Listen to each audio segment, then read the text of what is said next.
সব জল্পনা কল্পনার অবসান ঘটিয়ে অবশেষে বিশ্বকাপের চূড়ান্ত স্কোয়াড ঘোষণা করেছে ইরান।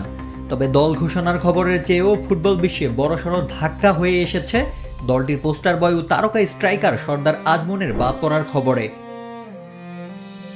গুঞ্জন উঠেছে মাঠের ফর্মের কারণে নয়, বরং ইরান সরকারের প্রতি অবাধ্যতা ও রাজনৈতিক প্রতিহিংসার বলি হয়ে বিশ্বকাপ স্কোয়াড থেকে ছিটকে গিয়েছেন দেশের ইতিহাসে তৃতীয় সর্বোচ্চ এই গোলদাতা।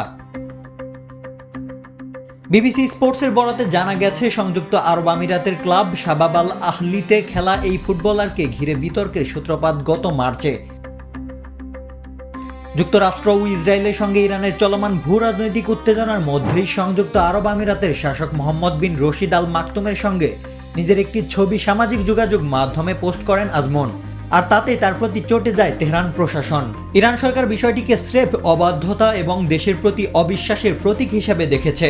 উল্লেখ্য, এই সংঘাতের জের ধরে এর আগে আমিরাতের বেশ কিছু গুরুত্বপূর্ণ স্থাপনায় ড্রোন ও ক্ষেপণাস্ত্র হামলা চালিয়েছিল ইরান।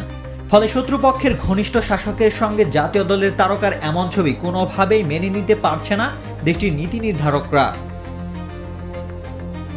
জাতীয় দলের জার্সিতে 91 ম্যাচে 57টি দুর্দান্ত গোল করা এই ইরানি তারকাকে এর আগে প্রাথমিক দলেও রাখা হয়নি। এবার চূড়ান্ত দল থেকেও এই অভিজ্ঞ স্ট্রাইকারকে পুরোপুরি ছেটে ফেললেন কোচ আমির ঘালিনই। পারফরম্যান্সের চেয়ে রাজনীতির মারপ্যাচি যে এখানে মূল ভূমিকা রেখেছে তা যেন স্পষ্ট। রৌশন মনির, কালবেলা।